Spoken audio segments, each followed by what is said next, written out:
मिलते हैं, उसके लिए थैंक्स है। तो तो भाई जी आप जो भी, आते हैं, जी आप आते हैं हमारे लिए, हमारा थैंक्स आपको। जी जी, दोनों का एक दूसरे का थैंक्स है। बाकी मैं अपना एक्सपीरियंस शेयर कर रहा हूँ।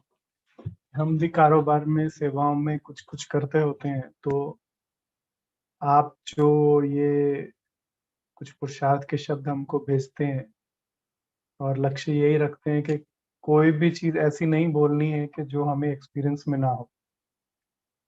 जो चीज अनुभव की है, जितनी अनुभव की है, उतनी ही और उसी तरीके से बोलनी है। और ये दादी जान की बहुत खा करती थी, मुझे याद है। दादी जब बाबा से पूछती थी कि बाबा हम क्या सुनाए, तो बाबा कहते थे कि जिस गुण का, जिस शक्ति का, जिस ज्ञान के पॉइंट का अनुभव किया है वो सुनाओ। जिस गुण का, शक्ति का, ज्ञान के पॉइंट का या किसी भी बात का अगर आपने अनुभव नहीं किया और आप सिर्फ सुना रहे हो, तो वो दूसरे को टच नहीं हो। तो बहुत अच्छा अभ्यास हमारा भी हो जाता है।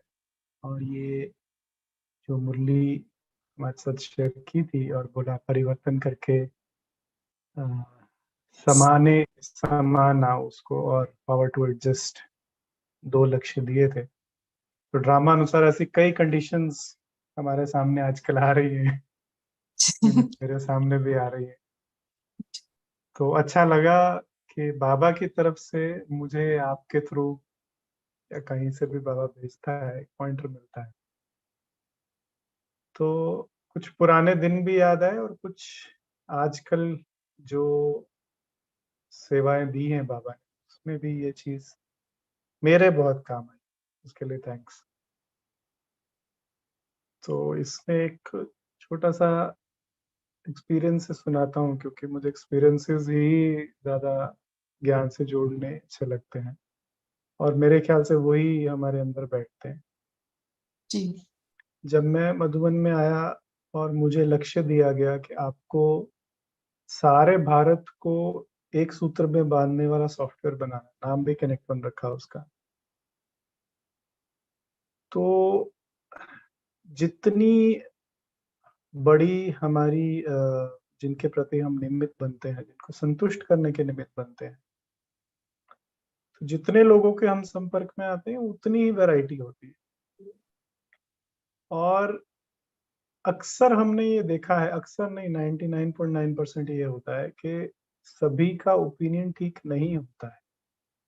अगर हम इंटेलेक्चुअली बोलें तो, कि मान लीजिए मुझे एक सॉफ्टवेयर बनाना है, मैं बिल्कुल मार्केट से अभी अभी आया था, मुझे लेटेस्ट टेक्नोलॉजीज का अंडरस्टैंडिंग था। मेरे साथ वाले जो भाई बहने थे, जो मुझसे सीनियर्स थे, उन्होंने थोड़ा दूसरी टेक्नोलॉजीज पे काम किया था। तो मैं बिल्कुल बच्चा था, एकदम छोटा बच्चा। तो जो चीजें हमारी डिस्कशंस होती थी या जो भी चीजें हम फाइनलाइज करते थे, वो इंटेलेक्चुअली सही नहीं होती थी। अब आज का टॉपिक है पावर टू एडजस्ट, तो मैं वही आपसे डिस्कस कर रहा हूँ।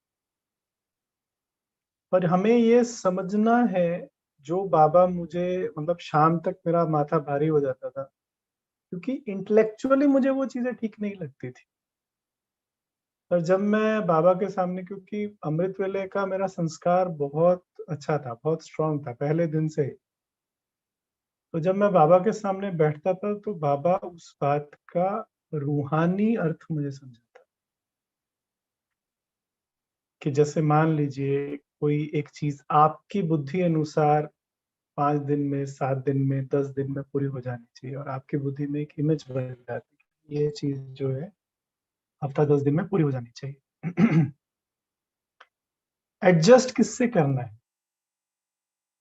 एडजस्ट बाहर के लोगों से, उनके व्यवहार से, उनके पॉइंट ऑफ व्यू से हमें एडजस्ट नहीं करना होता। एडजस्टमेंट होती है मेरी समझ। हम फंसते कहाँ हैं, हम एडजस्ट क्यों नहीं कर पाते? क्योंकि किसी भी सिचुएशन में हम अपनी समझ से क्या होना चाहिए वो एक पिक्चर बना लेते हैं, वो एक सिनेरियो हमारे माइंड में फिट हो जाता है। जैसे मान लीजिए, बहुत छोटी सी बात है, आप घर से निकले आपको सेंटर जाना है। आपके अनुसार 15 मिनट लगना चाहिए। अब आपकी माइंड ने एक लक्ष्य सेट कर दिया, 15 मिनट में आप सेंटर पहुंच जाएंगे, और आपके माइंड ने वो इमेज देख ली कि अभी 6:45 बजा है, आप घर से निकले और 7 बजे आप सेंटर पे होंगे। अब आपके रास्ते में जितनी भी सिचुएशंस आएंगी जो इस इमेज को डिस्टर्ब करती, वो सारी बातों से आपको इरिटेशन भी होगा, आप उसको हटाने की कोशिश भी करेंगे, मेंटली रिजेक्ट भी करेंगे, थोड़ा कभी गुस्सा भी आ जाएगा। क्यों? क्योंकि आपके माइंड ने कोई भी कार्य करने से पहले उसकी एक इमेज बनाई आपके माइंड के अंदर के 7 बजे मैं सेंटर पे होऊंगा। और क्योंकि हमारा सारा कार्य व्यवहार उस एक इमेज पे या उस एक प्लान पे टिका हुआ है, इसलिए हमें एडजस्ट करने में दिक्कत होती है। अब आप कहेंगे कि हम ऐसे प्लान बनाए ही नहीं, तो क्या करें? तो हम कुछ कर ही नहीं सकते, और बात भी सही है, हकीकत है। तो हमारा प्लान किस आधार पे बनता है, इस बात को हमें समझना पड़ेगा कि हमारी जो बुद्धि है वो जो प्लान बनाती है। मान लीजिए आपने ये विचार किया कि मुझे 7 बजे सेंटर पहुंच जाना, ठीक है, आपकी बुद्धि ने एक्सेप्ट कर लिया, बट ये किस आधार पे आपकी बुद्धि डिसाइड करती है? एक मिनट चिंतन कीजिए। और अगर 7:02 हो गया तो क्या हो जाएगा? इस बात के ऊपर हमारी बुद्धि क्या समझती है? बहुत सूक्ष्म बात। अपनी बुद्धि के अंदर झांक के देखिए क्या फीलिंग आती है जैसे ही आपके माइंड की इमेज चेंज होती है, क्या फीलिंग आती है?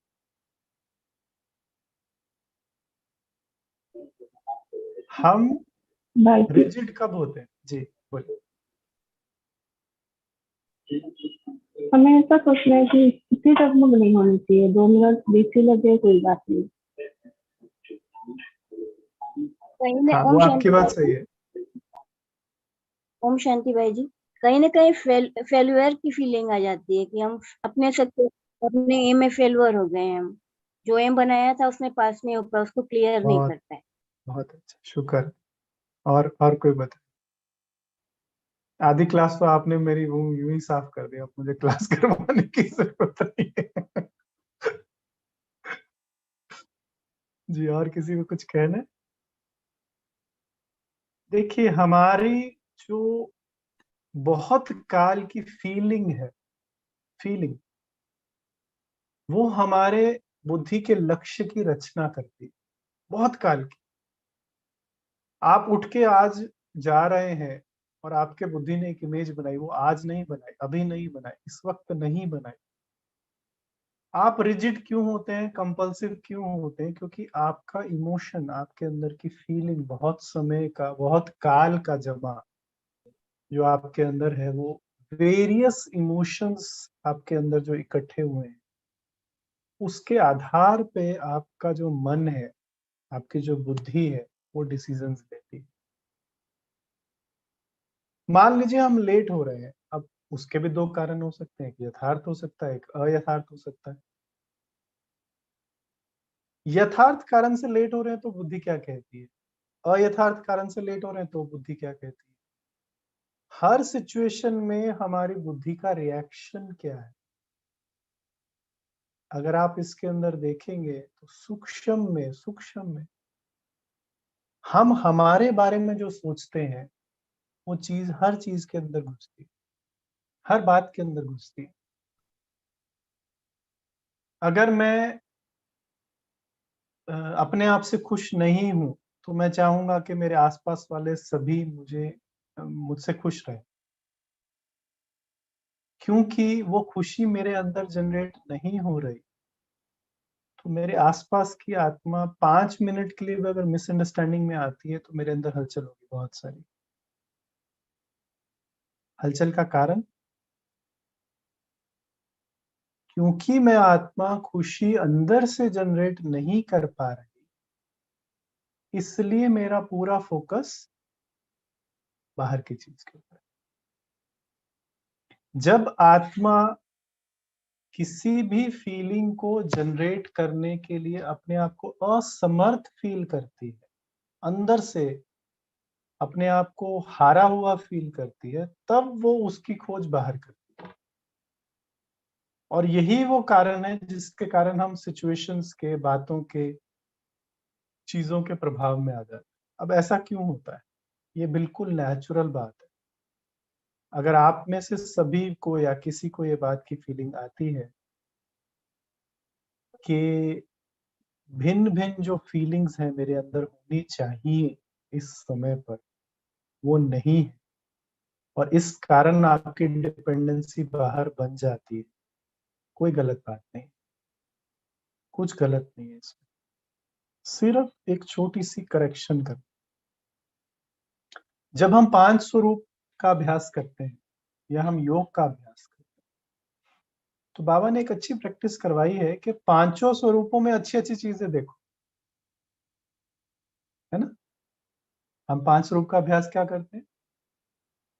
सतयुग में देवता हूँ, द्वापर में पूजनीय हूँ, ठीक है। फिर ब्राह्मण स्वरूप में बाप का प्यारा हूँ, फिर फरिश्ता स्वरूप में संपूर्ण हूँ, और फिर आत्मा स्वरूप में बाप के पास परम धाम में बैठी हुई।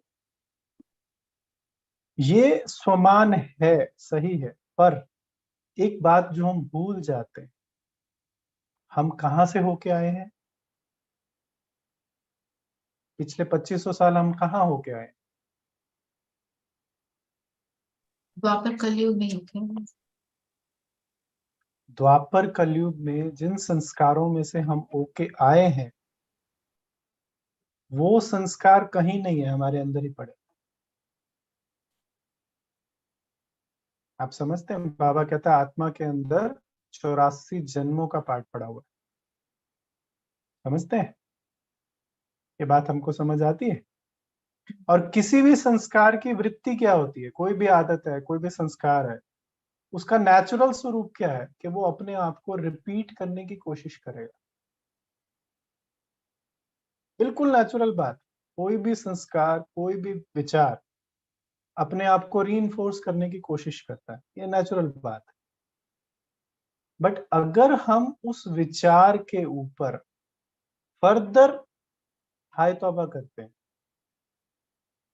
मन से नेगेटिव फीलिंग जनरेट करते हैं, उसको आइडेंटिफाई करते हैं, उसके पीछे पीछे भागते हैं, जिसको बाबा की भाषा में चाय पानी पिलाना, माया को चाय पानी पिलाना बाबा बोलता है। तो माया को चाय पानी पिलाना मतलब देखो देखो देखो, तो नेगेटिव नेगेटिव आ गया, नेगेटिव आ गया, नेगेटिव आ गया, देखो हर बार आ जाता है, देखो देखो कितने नेगेटिव आते हैं। नेगेटिव विचार या नेगेटिव संस्कार जब हम उसके पीछे भागते हैं तो वो मजबूत हो जाता है। इतनी बात समझे, फिर आगे बढ़ते हैं। मीन्स जब हम उसको यूज करते हैं, जब हम उस संस्कार नॉट को ओनली यूज यूज, करते हम बहुत बड़ी भ्रांति में है के कि प्रभाव में गिल्ट जो है वो रियलाइजेशन है, गिल्ट ही रियलाइजेशन। मैं एक एग्जांपल बता के सुनाता हूँ आपको। एक भाई मुझसे मिलने आए, कहते सौरभ भाई आप में ना एक बहुत बड़ी कमी है। कि अच्छा भाई साहब बताइए क्या कमी है? कहते आप ना किसी की बात जो है वो आसानी से मानते नहीं। तो मैंने कहा अच्छा ठीक है, आप ये कह रहे हो तो मैं इस पे चिंतन करूंगा। और मैंने उसको खुशी से बोला ठीक है भाई साहब, आपने बोला कि भाई मैं किसी की बात जल्दी जल्दी सुनता नहीं हूँ, तो मैं इस बारे में चिंतन करके इसको ठीक करने की कोशिश करूंगा। तो वो भाई 5 मिनट तक मेरा फेस देखते रहे वहां बैठ के। कहते शर्म अभी भी नहीं आती आपको? बात समझे कि अगर किसी ने मेरा नेगेटिव बताया तो मेरा नेचुरल रिएक्शन, अगर मुझे रियलाइज हुआ है तो क्या होना चाहिए?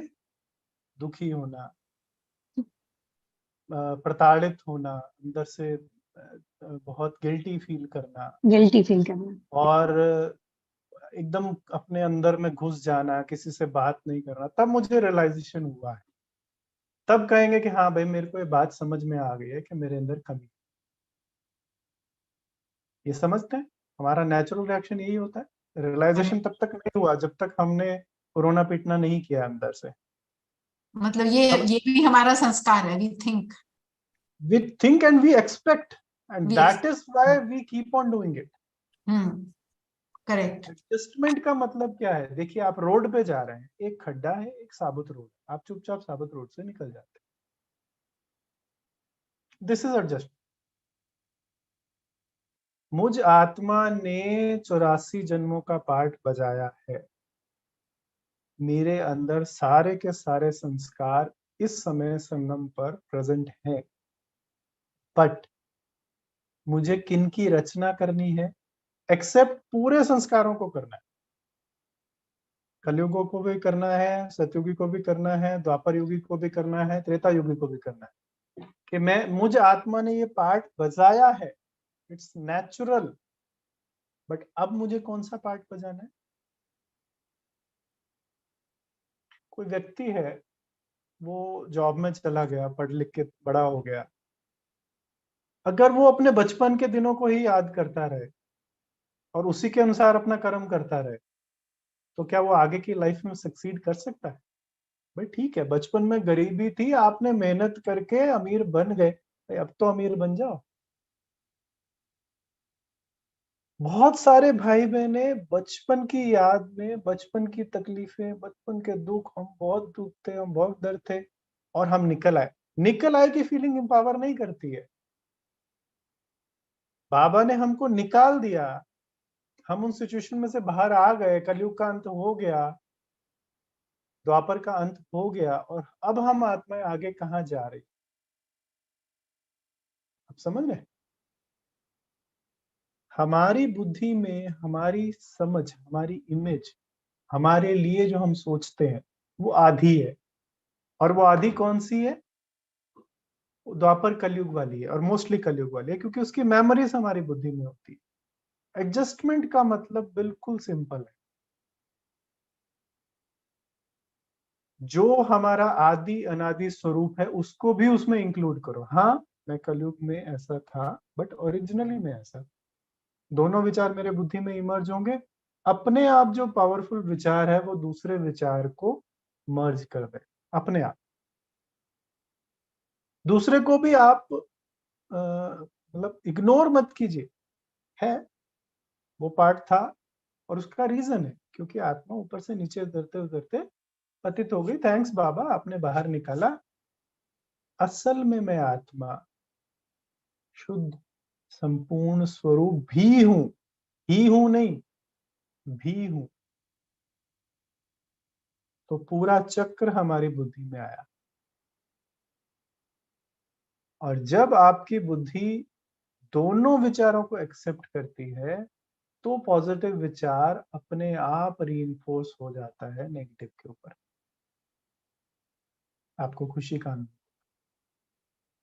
जितनी भी आत्माओं के साथ आप मिलते हैं, एक एक्सपेरिमेंट करके देखना, आपके बुद्धि में ये विचार आता है इसको ऐसा नहीं करना चाहिए, इसको ऐसा होना चाहिए, ये व्यक्ति ऐसा गलत करता है। अगर आप सूक्ष्म में जाके देखेंगे तो इस बात के पीछे एक दुख का भाव है, और उस दुख का भाव के, जैसे आप रोड पे जा रहे हैं, ठीक है, और रोड टूटी हुई है, देखो ना कितनी रोड खराब है, दुख का भाव। क्यों दुख का भाव है? क्योंकि मुझ आत्मा के अंदर जो मैंने अपने लिए इमेजेस क्रिएट किए, मैं यहाँ भी दुखी था, मैं यहाँ भी दुखी हूँ, मैं यहाँ भी दुखी था, मुझे सब दुखी करते हैं, मेरे के साथ सब दुख, हर जगह से मुझे दुखी मिलता है। जब आत्मा ने इन विचारों को चलाया तो वो अट्रैक्ट करने लगती है दुख के विचारों को। परिवर्तन क्या करना? पहले आत्मा दुखी होती है, दूसरा नंबर रिएक्शन क्या होता है? आप थोड़ा अपने आप को रीड करते रहना साथ साथ। दूसरा रिएक्शन होता है, हम या तो दूसरी आत्माओं से, उनके प्रॉब्लम से अपने आप को दूर हटाते हैं, अपने आप को लिमिट करते हैं, या हम अपने आप को ये समझाते हैं कि मेरा कोई कंसर्न नहीं है, या ये होने के बाद तीसरी स्टेज आती है कि हम उनके प्रति नेगेटिव चलाते हैं। पहले खुद को दुखी फील किया, अब दुखी है, खुद के अंदर एनर्जी फील नहीं हो रही, तो दूसरों के प्रति मेरे से दूर रहो, मैं तुम्हारे लिए कुछ नहीं कर सकता। और पहले लिमिट करेंगे अपने आप को और फिर दूसरे के प्रति नेगेटिव भाव, क्योंकि आत्मा ये फील करती है कि दूसरे का दुख भी मुझे पहुंच जाएगा। इसका सॉल्यूशन बिल्कुल सिंपल, बिल्कुल सिंपल, जो बाबा ने आज की मुरली में बताया। ये एक नेचुरल मेटाफिजिक्स का लॉ है कि जैसा विचार आप दूसरों के लिए रखोगे वैसी एनर्जी आपके ऊपर पहुंचेगी। सिंपल बात। अगर आप दूसरे से बचने की कोशिश करोगे तो ये भी तो नेगेटिव, और ये सत्य के स्वरूप के उल्टा है। एक्चुअली आपने कौन सा स्वरूप अपना इमर्ज किया? बचने वाला स्वरूप कौन सा होता है? कमजोर होता है। तो आपका योग किससे लगा? तो बाबा ने थोड़ी सी मुरली पढ़ लेते हैं, फिर उसके ऊपर आएंगे, इसी में क्लैरिफाई हो जाता है। जैसे जादूगर थोड़े ही समय में बहुत विचित्र खेल दिखाते हैं, वैसे आप रूहानी जादूगर भी अपनी रूहानियत की शक्ति से सारे विश्व को परिवर्तन में लाने वाले, कंगाल को डबल ताजधारी बनाने वाले हो। परंतु इतना बड़ा कार्य स्वयं को बदलना अथवा विश्व को बदलने का एक ही दृढ़ संकल्प से करने वाले। मैं एक ही लाइन पढ़ देता हूं जो इस सारे में बहुत इंपॉर्टेंट है। एक ही सेकंड का और एक ही संकल्प यह धारण किया, इस दृढ़ संकल्प से ही अपनी सभी बातों में परिवर्तन में लाया। और वो दृढ़ संकल्प क्या है? हम ही विश्व के आधार मूर्त उद्धार मूर्त हैं, अर्थात विश्व कल्याणकारी। अब मैं रोड पे चल रहा हूं और कोई आत्मा रोड के बीच में चल रही है। मैं किसी के साथ कारोबार कर रहा हूं और वो आत्मा ठीक से काम नहीं कर पा रही। किसी ने खाना बनाया, वो ठीक से खाना नहीं बना पा रहा, उसने गलत खाना बनाया। कोई सफाई कर रहा है, उसने ठीक से सफाई नहीं की। हर आत्मा हर दूसरी आत्मा से कुछ ना कुछ मांग रही। रीजन आप वाइब्रेशन लेवल पे भी चेक कीजिए। हर सिंगल आत्मा हर दूसरी आत्मा से कुछ ना कुछ मांग रही है। क्यों मांग रही है? क्योंकि वो मानती है अंदर से, वो अपने लिए एक इमेज बनाया हुआ है कि मैं खुद कुछ नहीं। तो उनका जो स्वरूप इमर्ज होता है, उनका जो योग लगता है, उनके अंदर से जो एनर्जी फ्लो होती है वो नेगेटिव। जैसे ही आप ये एक्सेप्ट कर लेते हैं और अपने उस संपूर्ण स्वरूप को भी इमर्ज करते हैं कि मैं विश्व कल्याणकारी बाप का बच्चा हूं और मैंने सारे विश्व की आत्माओं का ठेका लिया है,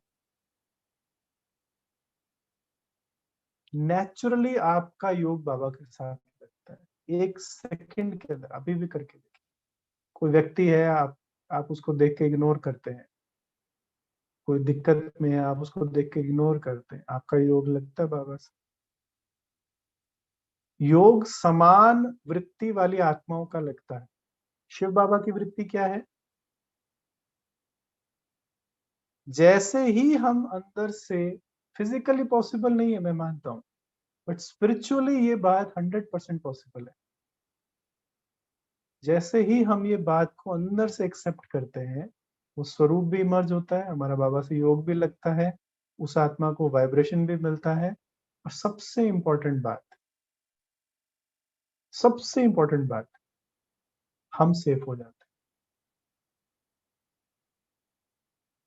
जब हम आत्माओं के कांटेक्ट में आते हैं और हमारे से पॉजिटिव वाइब्रेशन लगातार दूसरों के पास पहुंच रहा है, ये एक नेचुरल डिफेंस है कि वातावरण का प्रभाव हमारे ऊपर नहीं पड़े। और आपकी बुद्धि फ्री होगी, क्योंकि उस समय आपकी बुद्धि हर बात को कैलकुलेट नहीं कर रही। और फ्री होने के कारण आपको ये टच होगा कि यहाँ क्या एडजस्ट करना है, वहां क्या एडजस्ट करना है, यहाँ कैसे चलना है, वहां कैसे चलना है। कोई व्यक्ति है, आप लेट हो रहे हो, उसको बुरा लग रहा है, आपको 1 मिनट में टच हो जाएगा, मैं फोन करके बोल देता हूँ भाई 10 मिनट लेट हो गए।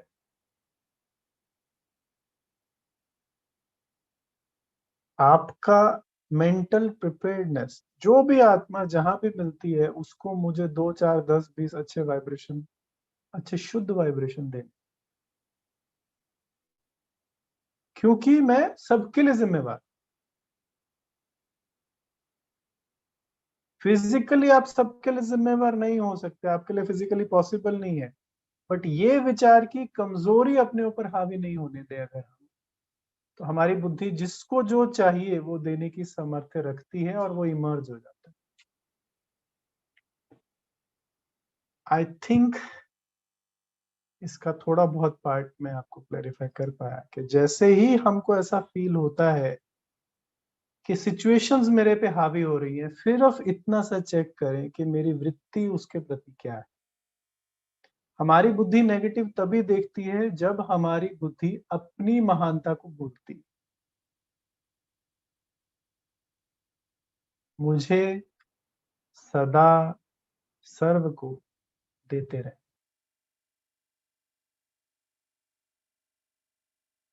और मैंने खुद का एक्सपीरियंस किया, कुछ दिन मैंने अभ्यास किया कि जिन आत्माओं का वाइब्रेशन, वातावरण, ये चीजों का प्रभाव मेरे पे आ रहा है, खाली एक संकल्प करने से वो सब खत्म। ओम शांति। कुछ क्वेश्चन है तो पूछ सकते हैं। अगर सार में बोले भाई जी, इसका मतलब ये हुआ मैं जो दूसरे में देखती हूँ वो मेरा ही स्वरूप है, ये कह सकते हैं? देखिए, शॉर्ट टर्म का नहीं होता है, हम सिर्फ विचारों को रीड करने की कोशिश करते हैं। विचार तो हम कॉस्मेटिक क्रिएट कर देते हैं, हम किसी को रिस्पेक्ट देंगे, हम कॉस्मेटिकली बहुत अच्छा करेंगे, बट अगर मुझ आत्मा ने बहुत समय से रिस्पेक्ट का अनुभव नहीं किया अपने लिए, खुद के लिए, तो मैं दूसरे को रिस्पेक्ट नहीं दे सकता कितनी भी कोशिश करूं। उसमें डर का भाव है, वो ओरिजिनेट वहीं से होती है। और एडजस्ट भी हम तभी कर पाते हैं जब हम ये समझते हैं कि मैं इन चीजों पर डिपेंडेंट ही नहीं हूँ, मेरी इनसे कोई अपेक्षा ही नहीं है, मुझे इनसे कुछ चाहिए ही नहीं है।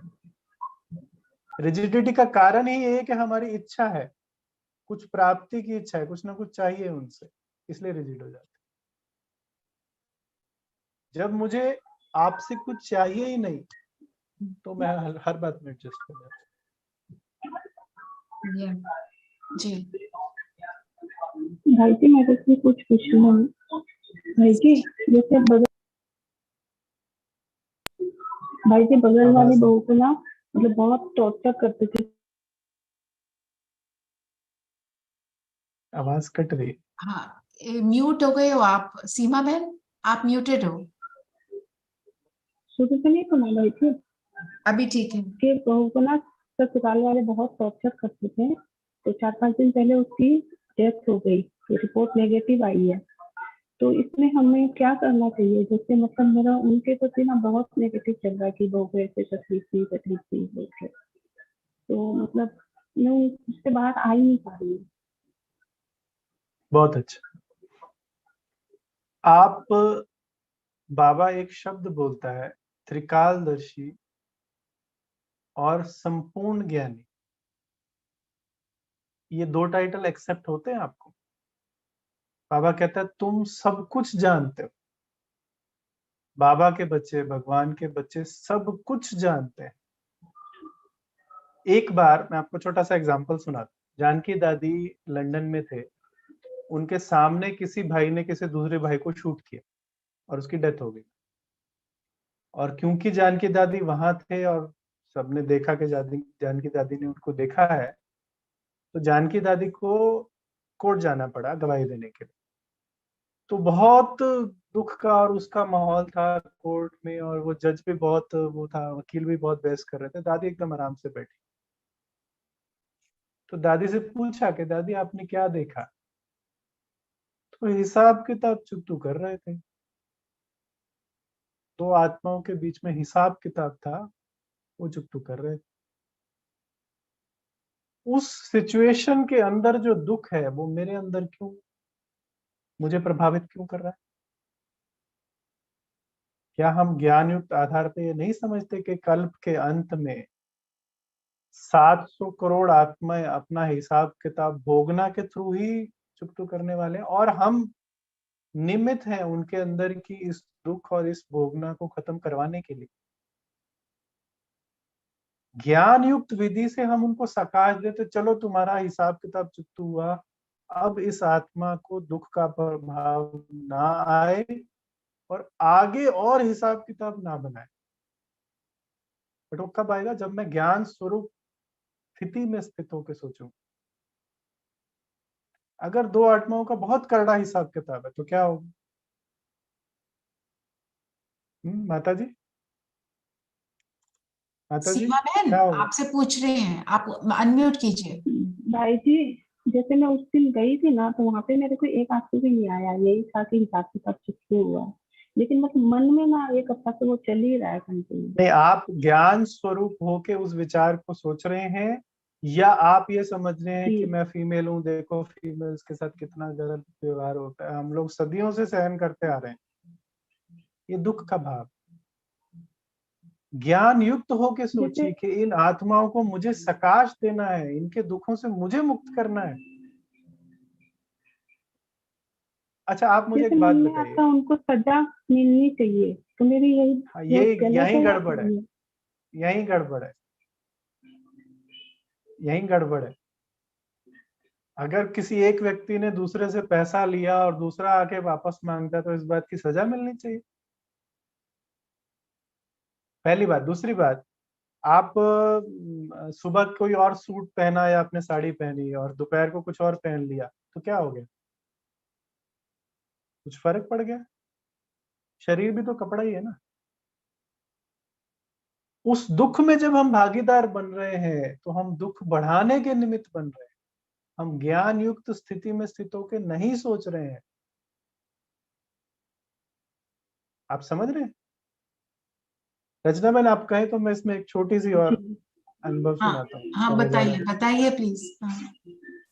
हमारे साथ में एक भाई यहाँ पे 60 प्लस एज होंगे, बट बहुत यंग थे, मतलब अंदर से बहुत यंग थे, बहुत जिंदादिल थे, ब्राह्मण थे। वो सेवा में आए। सूक्ष्म में उन मतलब स्थूल में उनका कोई बच्चा नहीं था, बेटा नहीं था, तो उनको सूक्ष्म में अंदर से भाव था कि मेरा जो भी हो ना वो ब्राह्मण ही करे। इस शरीर का जब भी कुछ हो तो मेरा जो अंतिम संस्कार है वो ब्राह्मण करे, ये उनका अंदर का भाव था, किसी से कभी शेयर नहीं किया उन्होंने। तो वो यहाँ पे हमारे साथ थे। एक दिन वो कहीं बाहर गए और उनका एक्सीडेंट हो गया। एक्सीडेंट हो गया, शरीर छोड़। और हम सभी डिपार्टमेंट वाले, मतलब 20-25 कुमार, हम सभी कुमारों ने मिलके उनका अंतिम संस्कार किया। और कि मिसेस थी यहाँ पे और कोई नहीं था परिवार वाला। जब भोग संदेश लगा तो उस संदेश के अंदर ये बात बताई गई कि सूक्ष्म में इस आत्मा का गहरा ये अंदर से भावना थी कि मेरा जो भी हो अंत में वो ब्राह्मणों के हाथ से हो, और पवित्र ब्राह्मणों के हाथ से, कुमारों के हाथ से होना चाहिए। ड्रामा ने उनकी इच्छा पूरी की, बट हमको क्या दिखाई देगा? एक्सीडेंट। हम ज्ञान युक्त होकर किस बात पे फोकस करते हैं, ये बात समझने की। शरीर कपड़ा है तो वैसे भी छोड़ना है, एंड में सभी ने छोड़ना है, पर हमारा भावना किसी भी दुख की बात से हम दुखी हों और हम ज्ञान युक्त भाव को छोड़ दें तो माता जी आगे आगे तो सारी दुनिया दुखी होगी, आपकी हालत क्या होने वाली है? समझिए इस बात को। हमको दूसरे का दुख अपनी बुद्धि में धारण नहीं करना है, हमको तो मुक्ति देनी है। एक बात और आपसे पूछना चाह रही थी भाई जी, जो हमें कहा जाता है, हमने जो अभी तक समझा कि अगर suppose somebody has not returned my money, it's a large amount and it matters to me, तो मैं उस चीज को कोर्ट में लेके जाऊं कि ना लेके जाऊं? आप कोर्ट में जरूर लेके जाइए, हाँ, पर ड्रामा के इफ्स एंड बट्स से दुखी मत। Okay, you keep yourself even, आप अपने आप को स्टेबल रखें। मतलब आप अगर डेफिशिएंसी के भाव से कोर्ट में जा रहे हैं तो डेफिनेटली आपको problem. okay, all right, let me put it like this, it makes no difference to me that money. I have enough. It's not about money. It's Okay. not about money. You are doing your कर्तव्य. That's okay. वो कर्तव्य करना है ना. बिल्कुल करना है, 100% करना है. Yeah. पर उसके रिजल्ट से इन्वॉल्व नहीं होना है. Right. Yeah, of course. आपको देने वाला दाता 10 गुना 20 गुना देगा, कोई दिक्कत. हाँ जी. एक राजलक्ष्मी बहन ने भी हैंड रेज किया. बोलिए बहन. सुनाई दे रहा है भाई जी? हाँ जी. सुनाई दे रहा है, सुनाई दे रहा है. हाँ भाई जी, एक चीज है, जैसे बाबा ने कुछ नियम बनाए हैं, निमित्त का बिना परमिशन हम कुछ कर नहीं सकते। लेकिन अगर किसी को कोई ब्राह्मण आत्मा ज्ञान थोड़ा जानना चाहते हैं और निमित्त का तो इतना टाइम ही नहीं होता है, इतना पर्टिकुलर से इतना सारे बताए, तो अगर भाई बहनें कुछ चाहते हैं तो हम निमित्त नहीं चाहते हैं कि कोई व्हाट्सएप ग्रुप करो, किसी से आपस में बात करो, ठीक है वो डिसिप्लिन के लिए कह रहे हैं, वो भी हम रिस्पेक्ट कर रहे हैं, लेकिन अब ये क्या निमित्त के खिलाफ होता है? अगर हम चाहते हैं किसी को थोड़ा बता दें, वो भी आगे आ जाए, क्यों ना वो अगर कुछ पालना उनको नहीं मिल रहा है, ये क्या कायदे के खिलाफ हो रहा है? मतलब ये थोड़ा मतलब कंफ्यूज हो रहा है। कंफ्यूजन वाली कोई बात नहीं इसके अंदर माता जी, बिल्कुल सिंपल बात है. क्योंकि भाई जी बाबा एक मिनट बोलना चाहूंगी कि बार बार यही बोला जा रहा है कि विदाउट परमिशन कुछ भी मत करो, और जब भी परमिशन मांगते हैं तो ना कर देते हैं, वही है। आप कैसा फील कर रहे हैं माता जी? आप भाई कैसा जी फील कर रहे हैं? भाई जी मैं तो चाहती हूँ कि सब आगे आ जाए, सब बाबा को पहचान ले। सब आगे आ जाए, सब आगे आ जाए, बहुत अच्छी बात है. आप कैसा फील कर रहे हैं कौन सी बात की? अभी? आप कैसा फील कर रहे हैं? अभी ठीक ठाक हूँ, कोई प्रॉब्लम नहीं है। कोई प्रॉब्लम नहीं है तो ठीक है. देखिए मैं आपको एक बात बताता हूँ. जी बाबा ने कुछ बड़े जबरदस्त प्रिंसिपल दिए हैं, ड्रामा कल्याणकारी. जी जो भावना कभी फेल नहीं जाती. संकल्प, अभी देखिए आपकी बुद्धि ने बहुत अच्छा संकल्प रचा के सबको सामने आना चाहिए, सबका कल्याण होना चाहिए, ठीक है ना. हमारी जहाँ से क्लास शुरू हुई हम वहीं पे वापस आते हैं. आपके बुद्धि ने ये ज्ञान बहुत अच्छा रचा आपके माइंड के अंदर कि सबको आगे आना चाहिए, बट आपकी बुद्धि ने एक गलती जो की इसके अंदर वो ये कि ये ऐसे ही हो सकता है. आप उनको आगे लाना चाहते हैं ना, दो चीजें कीजिए. पहली बात, आपकी टीचर जो कर रही है बिल्कुल ठीक कर रही है, जी वो हमसे ज्यादा अनुभवी है, हो सकता है ऐसी सिचुएशन में पास में कोई गलती हुई हो, मैं इस बात को अच्छी तरह से एक्सेप्ट करती हूँ. जी दूसरी बात, किसी भी आत्मा को आगे लाना है ना, किसी भी आत्मा को आगे लाने का बहुत सिंपल विधि है. ज्ञान स्वरूप होके बाबा के पास जाके बैठ के उस आत्मा को सकाश दे. इसमें तो कोई व्हाट्सएप ग्रुप बनाने की जरूरत नहीं है, तो कोई मैसेज करने की जरूरत नहीं है. और देखिए किसी आत्मा के साथ जब तक हमारा हिसाब किताब होगा, किसी मतलब वो टीचर भी हो सकती है, के साथ आप रहे हैं और जिसके साथ आपने आधा कल्प निकाला है, तो हिसाब किताब ऐसे ही बाहर आता है. रचना बहन, मैंने जो मैसेजेस भेजे थे मिनी दीदी को, वो आप लोगों को फॉरवर्ड हो गए थे सारे? हाँ जी. तो मैं दोबारा रिकमेंड करूंगा, 24 जून 2023 की मुरली दीदी जी, राजलक्ष्मी दीदी जी, आप उठा के पढ़िए. It's pure gold. ब्राह्मणों के बीच में हिसाब किताब. 24 जून 2023 अभी जो मम्मा डे निकल के हटा. ब्राह्मणों के बीच में हिसाब किताब कैसे आता है और कैसे चुकतू होता है, दोनों को बहुत अच्छी तरह मम्मा ने एक्सप्लेन किया है. जहां भी आपके बुद्धि में प्रश्न आए, बेबसी आए, गुस्सा आए, जेलसी आए, मतलब हिसाब किताब, और जहां आप क्वेश्चन को खत्म करके संतुष्टता से एक्सेप्ट कर लें, तो बाबा आपको अल्टरनेटिव बताएगा. मैं जब ज्ञान में आया, मैं 1 मिनट लेता हूँ, इसका भी मेरे को हर बात तो एक्सपीरियंस ही याद है। गुड ना, शुरू वी में, आर आल्सो हाँ, लर्निंग। शुरू में मैं सेंटर पे जाता था और मेरे बहुत क्वेश्चन होते थे, अच्छे अच्छे बहुत क्वेश्चन होते थे। दीदियां मेरे को देख के भाग जाती थी, ये क्वेश्चन करने लग जाएगा। तो मैं उधर गया तो उधर भाग जाएगी, उधर गया तो उधर भाग जाएगी। मैं कहा ठीक है, मत बताओ। एक दिन मुरली में आया कि मैं टीचर हूँ, मैं बाबा बच्चों को मेरे से पूछना चाहिए। तो मैंने शुरू कर दिया। मैं अमृत वेले के बाद अपने सारे क्वेश्चन पर्ची पर लिख के और मैं बाबा के पास कमरे में मुरली के बाद रखा था। माता जी यकीन मानिए, मेरे 95% क्वेश्चन बाबा ने डायरेक्ट आंसर किया। एक बार तो यहाँ तक हुआ, मैं चंडीगढ़ से पंचकुला बाइक से जाता था, करीब 14-15 किलोमीटर का सफर था, जो 30 मिनट लगते थे। मैं घर से चला हूँ और जैसे मेरे माइंड में कोई टेप चालू हो गई है, बाबा टच कर रहा है। 15-20 मिनट जैसे कोई लेक्चर मेरे कान में चला ना, 2-3 बार चेक भी किया कि कोई मैंने ईयरफोन तो नहीं लगाया हुआ। मैं ऑफिस गया, मैंने जाते सर वो सारा टाइप किया, शाम को जाके दीदी को दिखाया, दीदी देखो ये बाबा टच किया मुझे, and she said it is accurate. और ये अच्छी बात है, डायरेक्ट बाबा हमारे को पढ़ाए तो और इससे अच्छी क्या बात। बट देखिए, नियम मर्यादाएं और निमित्त, इसमें बहुत फायदा है। हमारे मन में उनके लिए कभी भी ये भाव नहीं आना चाहिए कि ऐसा क्यों। मैंने खुद देखा है, हमारी बहनें फ्रंट पे हैं, क्या क्या कुछ नहीं उनको देखना पड़ता और क्या क्या कुछ नहीं उनको सहन करना। मैं तो आज भी छोटी से छोटी बहन के सामने जाके, हाँ आप बड़े हो, बाबा ने आपको नहीं बताया। इसलिए बहनों के लिए मन में हमारे को कोई भाव नहीं रखना चाहिए, वो बहुत त्याग करती है हमारे। ठीक है माता जी, जी भाई जी। Thank you. ओके भाई। 2 क्वेश्चन और दिख रहे हैं मुझे। कविता बहन। जी, ओम शांति भाई जी।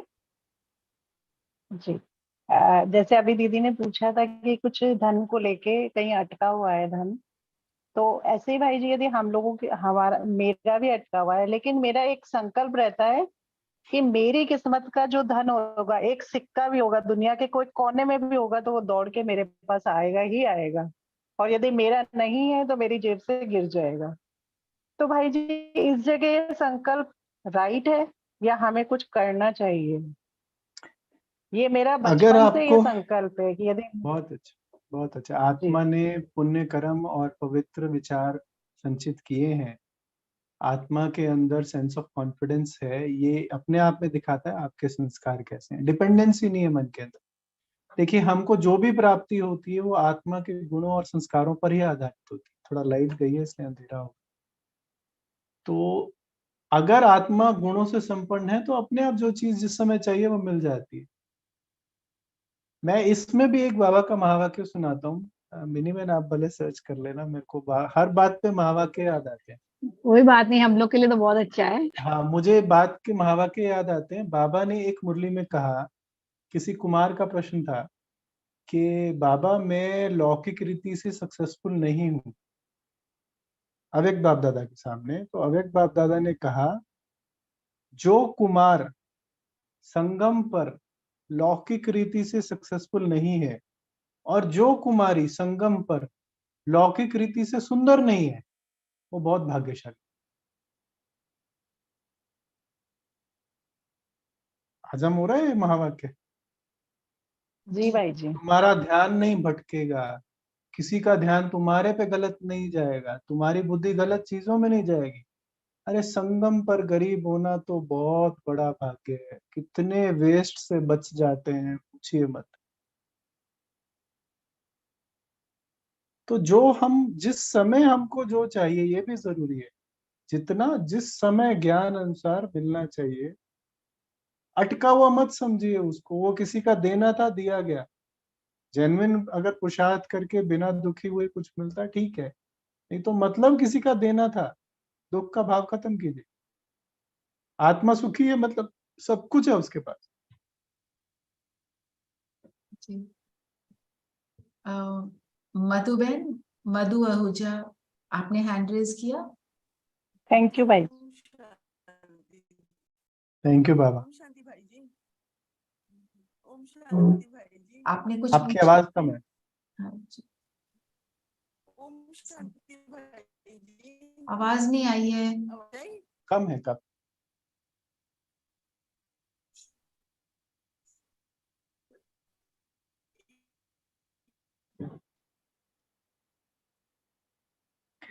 इतनी देर ये बीके रंजीत जी का प्रश्न है, मैं वही बोल रहा हूँ। संकल्पों से हाँ सब जी। कुछ हो सकता है अगर संकल्पों में दुख नहीं है तो। बीके रंजीत जी ने कुछ पूछा है, उसका आंसर दे रहा हूँ। अगर आपको दुख की भावना है तो वापस नहीं आएगा, अगर भरपूरता की भावना है तो वापस आ भी सकता है। हाँ जी, अभी थोड़ी थोड़ी आ रही है, बोलिए। आप टाइप कर सकते हैं मधुबन।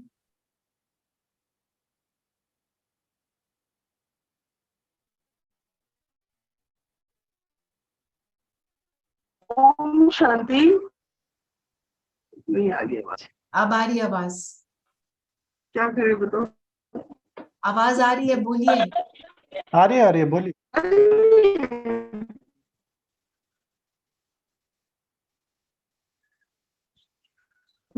हाँ, नंबर चाहिए फोन।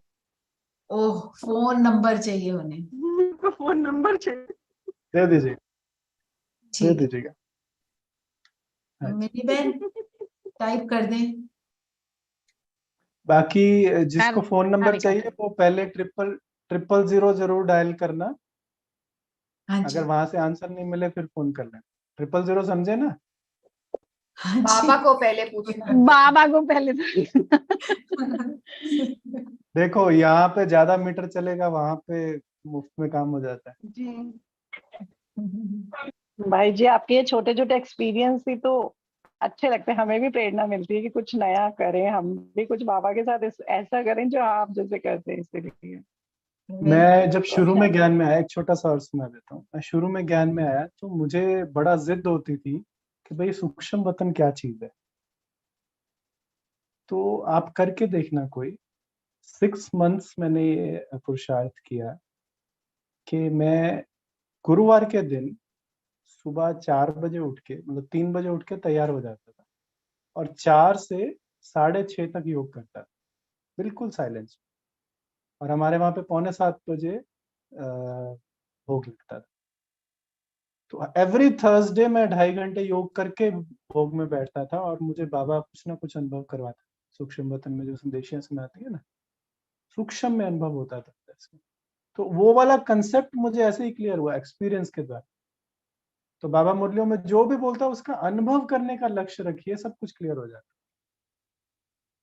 एक मिनट। ओम शांति भाई जी, इसी वर्ड को लेके गुरुवार को जब हम भोग लगते हैं, तो जब भोग में जाते तो मेरी स्थिति ऐसी होती है कि उतर के आने को मन नहीं होता है। उसके आगे ही ये संकल्प आने लगा है कि ये भोग अब क्यों ना मैं 4 बजे लगाऊं। तो ये मतलब ये अपने आप एक संकल्प आने लगा है कि गुरुवार को एक ऐसी स्थिति बनती है तो क्यों ना हम 4 बजे भी भोग लगाया करिए अमृत वेला। बाबा तो हमेशा बेला बैठे हैं हमारे लिए। जितना मर्जी भोग खिलाओ वो मोटा नहीं होता है, हम मोटे हो जाते हैं। जी, राइट जी। आपका बहुत बहुत थैंक्स भाई जी। हम 2 मिनट बाबा को याद कर लेते हैं। भाई जी, एक क्वेश्चन का आंसर दे दीजिए। सुबह 2 बजे से 5 बजे, 5 बजे छोड़ दीजिए, 2 बजे मैं कैसे अमृत वेला स्टार्ट करूं? तो मुझे बहुत मन है, इसके लिए कुछ शॉर्टकट बोल दीजिए। कैसे बाबा को क्या बोलूं, कैसे मनाऊं? आप 2 सीधा, बजे ही नहीं हो पाता। हाँ जी, आप सीधा 2 की तैयारी मत कीजिए, आप स्टार्ट कीजिए 3:45 से। नहीं रात को भाई जी, 2 वो तो हो रहे 3, 3:30 से भी हो रहे हैं, मुझे 2 बजे से चाहिए। हाँ, 2 बजे से चाहिए ना, तो 2 बजे तक जाने का तरीका बता रहा हूं। जैसे 3:30 बजे उठते हैं आप, फिर ठीक। 3:15 करो, फिर 3 करो, और बता और धीरे धीरे उस गायत्री। पीछे लेके जाओ और अपने साथ जबरदस्ती मत करो। और रात को सोने से पहले बाबा को संकल्प दे के सोइए कि बाबा इस बारे में बात करनी, अगर आप सिर्फ ये बोलेंगे ना कि योग करना है, तो आपका नहीं, जो अंदर बीच से से अगर मंथन तो करती भी हूँ, 1 घंटा ऐसे ऐसे प्रोग्राम रखती हूँ, वो बस, मजा भी आता है, लेकिन मुझे 2 बजे से बैठना है। हाँ जी, 2 बजे से आपने किसी से अपॉइंटमेंट ली, मान लो आप कहते हो प्रेसिडेंट साहब मुझे आपसे 3 घंटे का टाइम चाहिए, तो प्रेसिडेंट साहब क्या कहेंगे, अच्छा, पहले एजेंडा तो बताओ, हाँ हाँ, मैं क्या समझ बात गई। करनी है आपको 3 घंटे।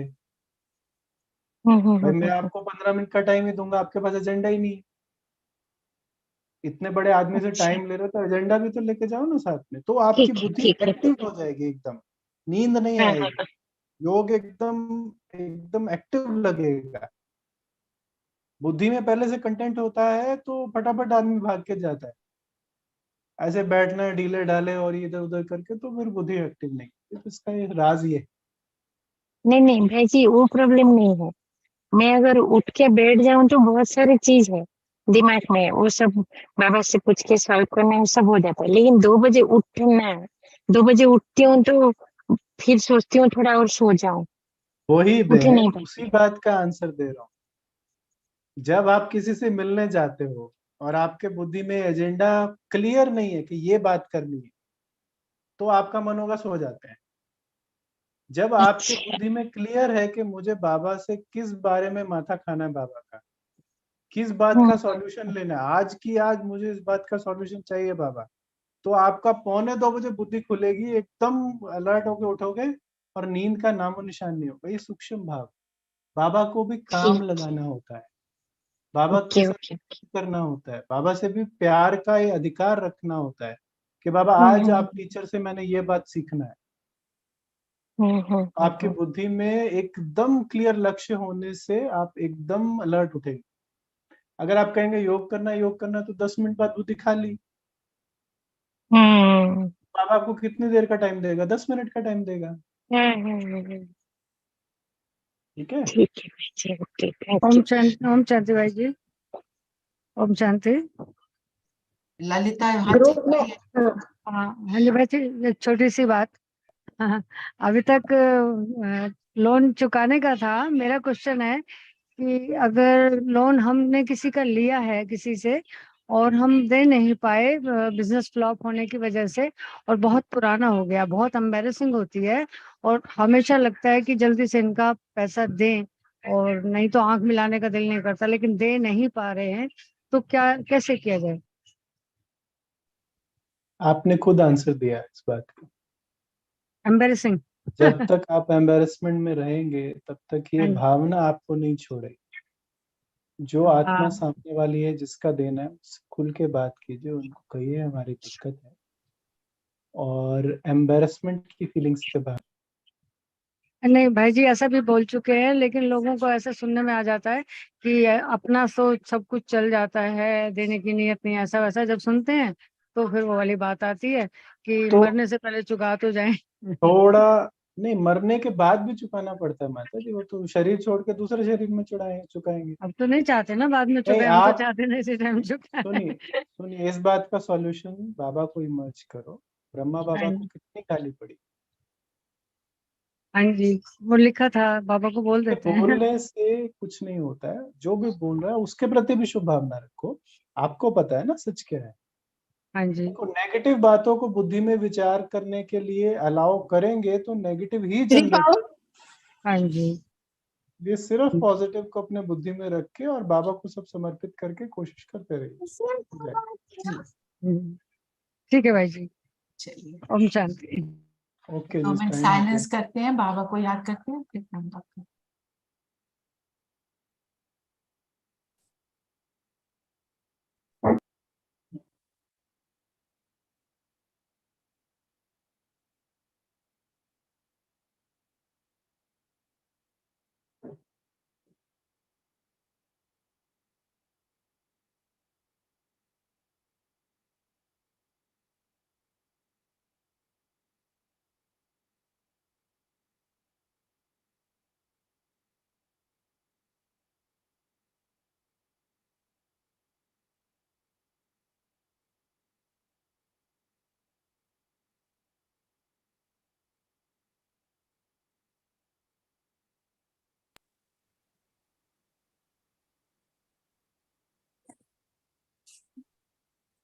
ओम शांति। आपका बहुत बहुत थैंक्स भाई जी।